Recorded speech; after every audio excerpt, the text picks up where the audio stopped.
বলো দেখি সায়েন্স কি? এই যে মাথার উপরে ফ্যান ঘুরছে এটাই সায়েন্স। डेफिनेशन क्या है? ডেফিনেশন স্যার आप एक सेकंड में down up down up down একেই বলে নাম্বার 1 ডেফিনেশন। আমির খান অভিনীত সিনেমা 3 ইডিয়টস দেখেননি এমন মানুষ পাওয়া মুশকিল। সত্যি 100% সত্যি। একই গল্পে আমাদের দেশেও সিনেমা আছে, নাম এক মন এক প্রাণ, কিন্তু পরিচালক সাহেব তাতে আলগা মশলা অ্যাড করেছেন। রণছোড় দাস, শ্যামল দাস, চাঞ্চল ওনার জায়গায় অভিনয় করেছেন নাম্বার 1 শাকিব খান। সিনেমায় ওনার নাম আসাদুজ্জামান মুন্না। উনি ছিলেন নাম্বার 1। নাম্বার 1 মুন্না তো সেই নাম্বার 1 ছিলে। এদিকে বাজেট কম হয়, রাজু আর কারিনা কাপুর দুজনের চরিত্রে অভিনয় করেছেন অপদি, আর ফারহান আর চাতুরের কাজ সারেন মির্জা আপু। ইন্টারেস্টিং। 3 ইডিয়টসে নায়কের 2 ছেলে বন্ধু থাকলেও দেশি গল্পে ছিল 2 মেয়ে বন্ধু, আর সেখানেই ক্যারাবেরা লাগে। কে কাকে ভালোবাসবে তা নিয়েই জটলা বাঁধে। আমি তোমাকে ভালোবাসি মুন্না। আমি তোকে খুব ভালোবাসি মুন্না। আমার ভালোবাসা তোকে ভালোবাসি। এখন আমি জুবিকে ভালোবাসি। আরে মুঝে চক্কর আনে লাগা। 3 ইডিয়টসে ইঞ্জিনিয়ারিং এর গল্প হলেও দেশিটাই ছিল ডাক্তারের গল্প।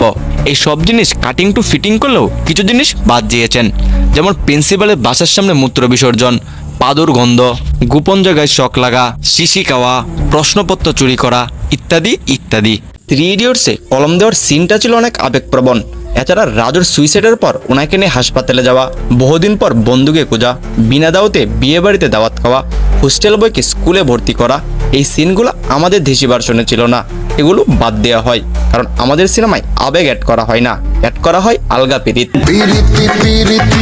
এদিকে তমা মির্জা ছিল ডঙ্গে মেয়ে, উনি বন্ধুদের জন্য সোনারগাঁতে কেক পাঠান, সোনার গায়ের কেক সোনা দিয়া বানাইছে। তাই আর নিজে রেডিসনের কেক খান। হোটেল রেডিসন থেকে স্পেশাল অর্ডার দিয়ে কত বড় একটা কেক বানিয়ে এনেছি। ওনার একটু সমস্যা হলেই ওনার ভাইয়াকে কল করেন, ভাইয়া ভাইয়া ভাইয়া ভাইয়া আর ওনার গাড়ি বহর হাজির। আর এদিকে অপদি পুরো সিনেমায় শুধু কান্নাকাটি করেন, না না আমি কাঁদছি না। আর একটু সময় পেলেই ইংলিশ গানে নাচেন। নায়ককে বাঁচাতে গিয়ে অপদি সাসপেন্ড হন, কিন্তু রাজুর মতো সুইসাইড করেন না, উনি কান্নাকাটি পর্যন্তই সীমাবদ্ধ থাকেন। 3 ইডিয়টসে এই বান্দার সময় মতো প্রজেক্ট জমা দিতে না পারায় ভাইরাস ওনাকে মানসিক যাতা দেয়। কষ্টে বান্দা গিটার বাজিয়ে কষ্টের গান গেয়ে সুইসাইড করে। কিন্তু দেশে বাঁচানো ছিল অন্য জিনিস। প্রফেসরের ছেলে এই ভাইজান, বাবার শখ ছিল ছেলে ডাক্তার হবে, কিন্তু ছেলে হয় ইঞ্জিনিয়ার। আমি তোমাকে ডাক্তার বানাতে চেয়েছি আর তুমি ইঞ্জিনিয়ার হওয়ার চেষ্টা করছো।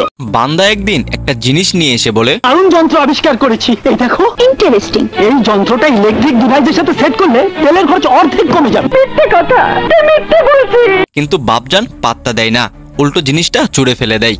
আর তাতেই বান্দা ডক ডক করে কি যেন খায়। এক্সকিউজ মি স্যার, আমি স্যার উত্তরটা জানি, বলবো স্যার? বলো। না না, এসবের কোনো প্রয়োজন নেই। তারপর ওভার অ্যাক্টিং শুরু করে।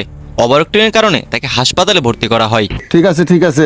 আর ডাক্তার বলে, এখন আর করার কিছু নেই, আপনি ওকে নিয়ে যান। 3 ইডিয়টসে আমির খান সায়েন্সের খেলা দেখে ভাইরাসের মন জয় করে, কিন্তু দেশিটাই সায়েন্সের 12টা বাজানো হয়। কি ব্যাপার, কি হয়েছে? ডাক্তার সাহেব বলেন রোগী মারা গেছে, কিন্তু তা মানতে নারাজ মুন্না। কেন? কোনো সন্তান তার বাবাকে অপরাধী করে মারা যেতে পারে না স্যার। তারপর উনি যা করলেন কোনো ডাক্তার জীবনে তা করেনি।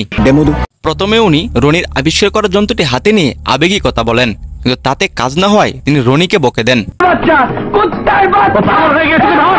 তারপর ওনার সাথে রেসলিং খেলেন,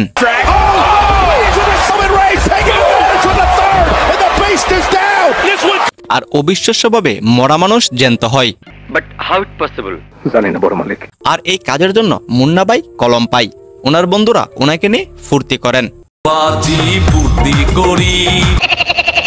আর উনি কলমে চুম্মা দেন। ক্লিয়ার।